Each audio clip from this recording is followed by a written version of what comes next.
just wanted to say that I'm so glad that we took the time 3 months ago to sit down and look at our schedules, because we planned a lot. You know, we teach classes, we are involved in different groups, and we knew that with your schedule and with us doing a lot and having 2 kids, that it had the potential Right. to go, haywire, to say the least. And yeah, but I think that us talking about it beforehand kind of prepared me and us in a sense where we won't fall into those traps of this being giving all out and feeling burnt out and frustrated at each other. Yeah. And I think some of the tools we use during those times that helped us sustain us, Right. for that duration. Yeah, I mean, I think it was good that we usually, we may talk week to week, but for us to say, okay, wait a minute, we've scheduled weeks worth of trainings or weeks worth of classes where we're not going to be together, and then Right. the potential of you working late at night.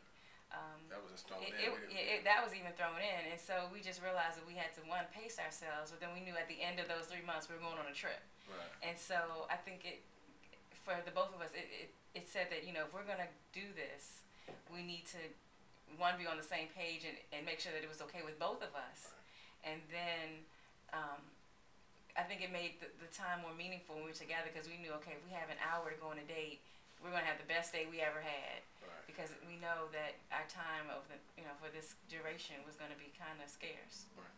I think even this process, hear you say that, it's good that you weren't frustrated, that you got some enjoyment out of, that it's not a burden where it used to be, where we will wait to crisis to try to repair something versus we maintain during the storm, I should say.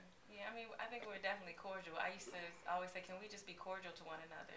Because when we get tired, that's the last thing that we throw out the window, because we just feel like, well, that's my wife. And when we get home, we want to just let our hair down. And so I think, at least for me, I made sure that if you said you were working late at night, that I was more mindful of you, and that I became more thoughtful where, I see us more as a team, where before I was not a team player.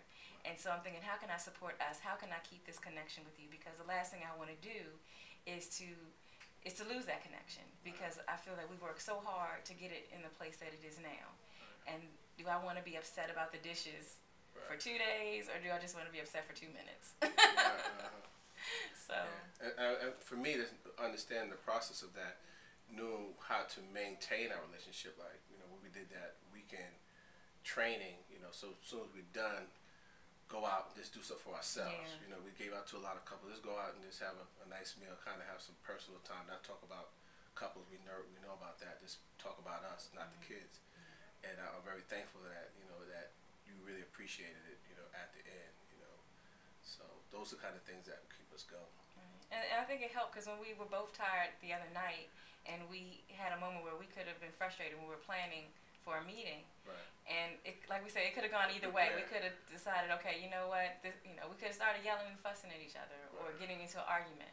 But I think we used so much restraint, we both noticed it, and we just said, the meeting's over. Right, I'm going to bed. I'm going to bed, and we both agreed, and we didn't push each other. And I think that as long as we keep doing that, and just learning to, love each other despite and in spite of our own agendas or different things that we want at that moment, that we'll be in a better place. And so I'm enjoying our growth as individuals and how it's benefiting our relationship. I agree. I love you.